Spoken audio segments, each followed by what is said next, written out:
దరిద్రుడు, నీచుడు, నికృష్టుడు అలాంటి వ్యక్తిని తీసుకొస్తే పేరు నాని, ఆ కొడాలి నాని అంటే పక్కన పెట్టేలా పొరంబుగ్గడి. నువ్వు ఎంతో కొంత కొద్ది మర్యాదస్తుడివే కదా, మరీ చిరాగ్గా ఆ ఇద్దరు అదవులతో కలిపి నువ్వు ప్రెస్ మీట్ ఏంటి? వాళ్ళు అసలు సంస్కారవంతులేనా, అసలు నా మనుషులేనా వాళ్ళు? ఆ వల్లభనేని వంశీ మీ హయాంలో మీ అండ చూసుకొని, అధికారం అండ చూసుకొని ఏ విధంగా మాట్లాడాడే చంద్రబాబు నాయుడు గారిని, లోకేష్ గారిని, భువనేశ్వరి గారిని ఎంత నీచాతి నీచంగా మాట్లాడాడు, పరమ రోతగా పరమ చండాలంగా మాట్లాడాడు కదా. అలాంటి వ్యక్తిని ఇవాళ జగన్మోహన్ రెడ్డి సన్మానించేస్తున్నాడు వెళ్ళి వల్లభనేని వంశీని, కొడాలి నానిని చూసి మురిసిపోతున్నాడు.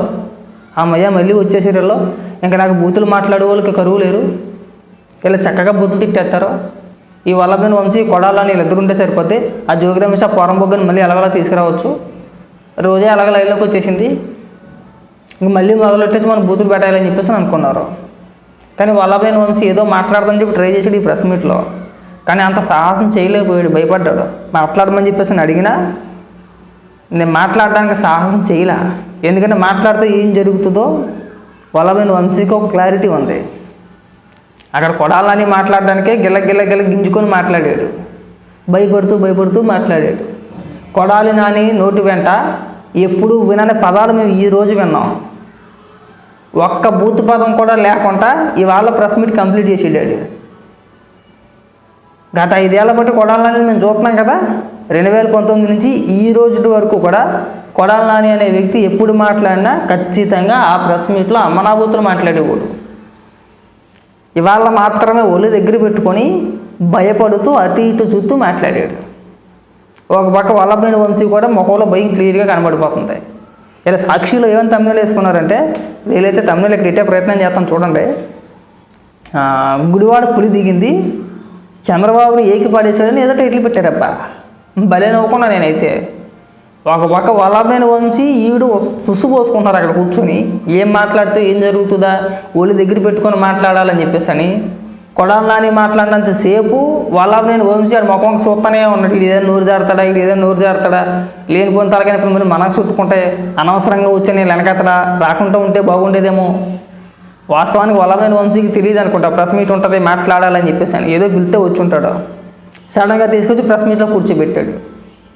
ముఖం చూడండి ఎలా అయిపోయిందో, పీకిపోయి ఇంత ముఖం అయిపోయింది.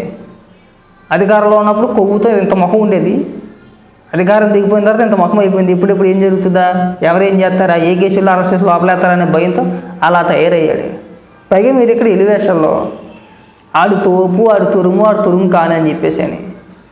వల్లభనేని వంశీ సంగతి తెలుసు, కొడాలి నాని సంగతి తెలుసు, నీ సంగతి తెలుసు పేరు నాని. మీరంతా అధికారాన్ని చూసి మురిగే టైపు. వన్స్ ఒకసారి అధికారంలో లేకపోతే ఇవి మన బతుకులు. దేవుడి కార్యక్రమమే దేకేడివే. ఇంకా నాకు ఆశ్చర్యం వేసిన కొడాలి నాని గారు చంద్రబాబు నాయుడు గారు అంటే, ఈ నా కొడుకు మదం దిగిందిరా ఇప్పటికి. మొత్తానికి ఆంధ్రప్రదేశ్ ప్రజలు కొడాలి నాని అనే కుక్కకి సంస్కారం నేర్పించారు. మేము కోరుకున్నది కూడా అదే, రాష్ట్ర రాజకీయాల్లో బూతులు ఉండకూడదు, బూతులు మాట్లాడకూడదు. మీరేం కార్యకర్తలు కాదు మాకు, మళ్ళీ వైసీపీ నాయకులు మంత్రులుగా ఉన్న వ్యక్తులు ఎవరో కార్యకర్తలు కాదు మాకు. మళ్ళీ మీరు ఎలా పడతారా మాట్లాడడానికి? మీరు ప్రజాప్రతినిధులు, ప్రజానాయకులు. మీరు మాట్లాడే భాష సంస్కారవంతంగా ఉండాలి. మీరు లేఖితనంగా చిల్లరతనంగా మాట్లాడితే మీ మాటలు బట్టే మేము మాట్లాడేది. లేక మాకే ఒళ్ళు కొవ్వెక్కేం కాదు. ముఖ్యంగా కొడాలి నాని గురించి మాట్లాడినా, వల్లభనేని వంశీ గురించి మాట్లాడినా, పేరు నాని గురించి మాట్లాడినా వాళ్ళు మాట్లాడిన మాటలకే తిరిగి సమాధానం చెప్పేది. లేదంటే వేరే వ్యక్తుల గురించి ఎవరి గురించి మాట్లాడట్లేదా మేము? ఇంకా వైసీపీ నాయకులు చాలామంది ఉన్నారు కదా, వాళ్ళందరి గురించి కూడా మాట్లాడుతున్నాం కదా. ఒకవేళ వాళ్ళు చంద్రబాబు నాయుడు గారి గురించి మాట్లాడినా, లోకేష్ గారి గురించి మాట్లాడినా, వాళ్ళు మాట్లాడే విధానం ఏదైతే ఉందో ఆ విధానం ఆధారంగానే వాళ్ళు ఎలా మాట్లాడితే అలాగే మేము కూడా మాట్లాడుతున్నాం కదా. ఒకవేళ వాళ్ళు ఏదైనా రాజకీయ ఆరోపణ చేశారనుకో, లేదా నువ్వు చెప్పిన తప్పు, ఇదిగో అసలు వాస్తవం ఇది, నువ్వు తప్పు మాట్లాడుతున్నావు, ఎన్నాళ్ళు ఇంకా ఇలా విషప్రచారం చేసుకుంటూ బతుకుతారని చెప్పేసి అని మాట్లాడుతున్నావు. లేదా జోగి రమేష్ లాంటివాడో, ఈ వల్లభనేని వంశీ లాంటివాడో, కొడాలి నాని లాంటి వాళ్ళు మాట్లాడితే ఖచ్చితంగా వాళ్ళు ఏదైతే భాష మాట్లాడుతున్నారో అదే భాషతో మాట్లాడుతున్నాం. సో ఇన్నాళ్ళకి మేము కోరుకున్నట్టుగా రాష్ట్ర రాజకీయాల్లో మార్పు వచ్చింది.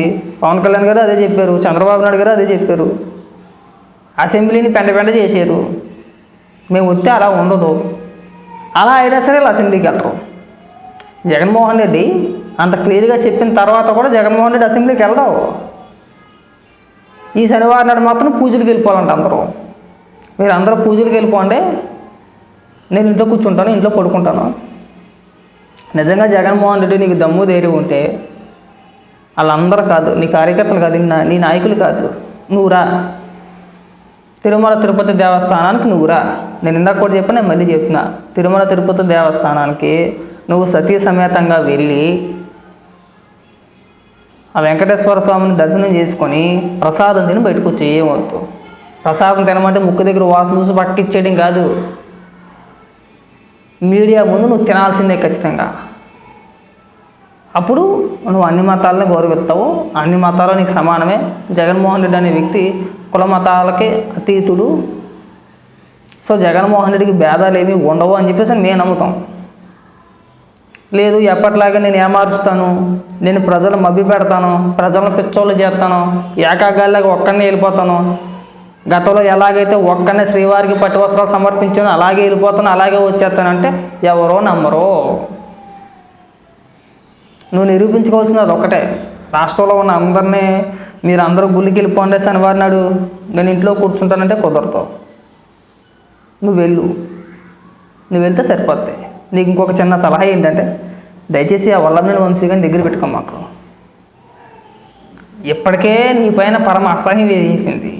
నువ్వు ఇలాంటి వ్యక్తులు దగ్గర పెట్టుకుంటే నీ అంతటి నువ్వు నీ రాజకీయ భవిష్యత్తుని కూల్ చేసుకున్నట్టే. ఆల్రెడీ మొత్తం నాశనం అయిపోయింది అనుకో. చంద్రబాబు నాయుడు గారు నీకు రాజకీయంగా సమాధి కట్టేసాడు ఆయన, అందులో ఎలాంటి సందేహం లేదు. ఇలాంటి వ్యక్తుల్ని నువ్వు పక్కన కూర్చోబెట్టుకొని అలాంటి వ్యక్తులు నీతో పాటు ఫోటోలు దిగి ఆ బయటికి పబ్లిష్ చేసుకుంటే నీ పరువే పోద్ది. ముఖ్యంగా ఈ వల్లభనేని వంశీ కొడాలని వీళ్ళిద్దరూ గోతికాడ నక్కలాంటి వాళ్ళు. ముఖ్యంగా వల్లభనేని వంశీ ఆడు తిన్నాకంచంలో వెళ్ళే టైపు. నేను ఆడు అంటానని చెప్పి ఏమనుకోమాకండి, ఎందుకంటే ఆడికి రాజకీయంగా బతుకునిచ్చిందే తెలుగుదేశం పార్టీ. అలాంటి పార్టీని లైఫ్ ఇచ్చిన చంద్రబాబు నాయుడు గారిని, లోకేష్ గారిని, భువనేశ్వరి గారిని వాడు నోటుకు వచ్చింది మాట్లాడాడు, ఎంత వస్తే అంతా మాట్లాడాడు. మరి గోతిగా నక్కనపోతే ఇంకేమన్నా విశ్వాసం ఉందా? అసలు కుక్క కన్నా కొద్దిగా విశ్వాసం ఉంటుందేమో, కానీ వల్లభనేని వంశీ అన్నటువంటి అసలు విశ్వాసం లేదు, బొక్క లేదు. ఉందా విశ్వాసం? ఉందా వల్లభనేని వంశీకి? ఎంత నిజంగా మాట్లాడాడండి గతంలో, మనం చూడలేదా? అలాంటి వ్యక్తులు నువ్వు పక్కన పెట్టుకుంటే ఎవరు తిట్టవసరం లేదు. నేను నీ కార్యకర్తలే తిడుతున్నారు, నీ కార్యకర్తలు తిడుతున్నారు. ఎప్పటికైనా చెత్తం వదులుకోరా. ముఖ్యంగా సజ్జల రామకృష్ణారెడ్డిని, ఈ రోజాని, కొడాలని, ఎంబటి రాంబాబు ఇలాంటి దరిద్రులను పక్కన పెట్టండి. ఈ చెత్తవాగుడంతా వాగినందుకే, ఈ పనికి మాలేదో ఇంత చెత్తగా మాట్లాడినందుకే మనకు 11 స్థానాలు వచ్చినాయి. నువ్వు ఇంకా వాళ్ళనే పట్టుకుని ఊరేగుతున్నావు. ఇప్పటికైనా నువ్వు వాళ్ళని పక్కన పెట్టని చెప్పేసి నువ్వు ఒక పక్కన మొత్తుకుంటున్నారు అలా. అన్నా నీకేం కాదు ఓడిపోతే. పాపం నిన్ను నమ్ముకొని వాళ్ళ జెండాలు పట్టి 5 ఏళ్ళు కష్టపడుతున్నారు చూసావా, తర్వాత ఇబ్బంది పడిపోయేది కూడా వాళ్ళ బాధ అదే. మిమ్మల్ని నమ్ముకుంటే మేము ఇబ్బంది పడుతున్నాం. ఆయన దయచేసి ఇలాంటి రోతగాల్ని తీసుకురామాకండి, కార్యకర్తలను పొట్టగొట్టేయకండి, కార్యకర్తలను నాశనం చేసేమాకండి. ఎక్కడైనా కానీ ఇలాంటి రోతను పక్కన పెట్టండి. జగన్మోహన్ రెడ్డికి ఏ రిపోర్ట్ తెచ్చుకుంటాడు వాళ్ళని. ఎందుకంటే వాళ్ళని పక్కన పెట్టితే జగన్మోహన్ రెడ్డికి బతికిలేదు. జగన్మోహన్ రెడ్డి పార్టీలో, వైఎస్ఆర్సీపీ పార్టీలో ఈ బూతులు మాట్లాడే బ్యాచ్ని పక్కన పెట్టేస్తే మాట్లాడే వాళ్ళే లేరు. సబ్జెక్ట్ పరంగా ఒక్కడ మాట్లాడలేడు. ఎవడు మాట్లాడినా బూతులే మాట్లాడాలి. దానికి తోడు మా ఈశ్వర్ గడు ఒకడు, ఆడు ఇంకా పెంట చేస్తాడు. ఇప్పుడు జగన్మోహన్ రెడ్డి ఏమైనా ప్రాపర్గా మాట్లాడతాడంటే మా అమ్మ దత్త బ్యాచే, అది ఎంతకంత క్యాండిడేటే. సబ్జెక్ట్ పరంగా ఇది మాట్లాడలేడు. లేకపోతే ఇంత పెద్ద ఇష్యూ దేశం మొత్తం అట్టుడిగిపోతుంది. తెలుగు 2 రాష్ట్రాల మీడియా ముఖమే తిప్పుకుని ఉమ్మేస్తుంది. ప్రజలందరూ కూడా అమనాభూతులు తిడుతున్నారు. అలాంటిది నువ్వు సమాధానం చెప్పడం మానేసి ఏదో తూతు మంత్రంగా ఒక ప్రెస్ మీట్ పెట్టి వెళ్ళిపోయి నీ నాయకుల చేత పిచ్చ మాటలు మాట్లాడిపిస్తావా? పైగా లెటర్ రాసి ఏమంటాడండి, మీరు చంద్రబాబు నాయుడు గారిని తిట్టండి అని చెప్పని మాట్లాడుతున్నాడు. చంద్రబాబు నాయుడు గారిని తిట్టడం అంటే నాకు ఈరోజు వరకు కూడా అర్థం కదా. సిబిఐ విచారణ కోరలా, ఈ కొడాలని మాట్లాడినట్టు, పేరునని మాట్లాడినట్టు సిబిఐ విచారణ కోరలా. చంద్రబాబు నాయుడు గారిని తిట్టండి, చీవాట్లు పట్టండి, మందలించండి అని మాట్లాడిన వ్యక్తి జగన్మోహన్ రెడ్డి. ఇవాళ మీరు వచ్చి పెద్ద పెద్ద ఉపన్యాసాలు చెప్తా జగన్మోహన్ రెడ్డి సుతపోస జగన్మోహన్ రెడ్డి అలాంటి వ్యక్తి కాదు, నీతివంతుడు. వీళ్ళు చేసిన పాపాలకే మేము పూజలు చేస్తాం, మేము కడిగేస్తాం, మేము తుడిచేస్తాం. ఏం మాట? మీరు చేసిన చండాలం ప్రజలందరూ చూశారు, మీరు చేసిన దారుణం ప్రజలందరూ చూశారు. చూసిన తర్వాత గత ఎక్కడ దాకా వచ్చింది వ్యాపారం. పైగా ఇవాళ మీరెద్దు నీతులు చెప్తారు మాకు అర్థం కావట్లా. పైగా ఇవాళ నేను వంశీని కొడాలని పక్కన పెట్టుకొని ఇంతకన్నా దిగజారుడుతనం ఇంకోటి ఉండదేమో. మాట్లాడతాడేమో అనుకున్నా, వాళ్ళ నేను వంశీ కూడా నోరు తెరిచి మాట్లాడతాడేమో. సరేలే చూద్దాంలో ఏం మాట్లాడతాడో, ఏ మేరకు మాట్లాడతాడో చూద్దాం అనుకున్నా. కానీ ఎక్కడ నోరు ఎప్పుడు పాపం భయం వేసింది కూడా వాళ్ళ నేను వంశీకి కూడా. దొరికితే వేస్తారో అనవసరంగా మనం నోరు తోలుకొద్దు మాట్లాడితే సైలెంట్గా వాళ్ళు ఏం మాట్లాడతారో విని పక్కెళ్ళిపోతే బాగుంటుందని చెప్పేసి పక్కెళ్ళిపోయాడు. ఇకనైనా కానీ ఇలాంటి పెచ్చ మాటలు మాట్లాడుకుంటా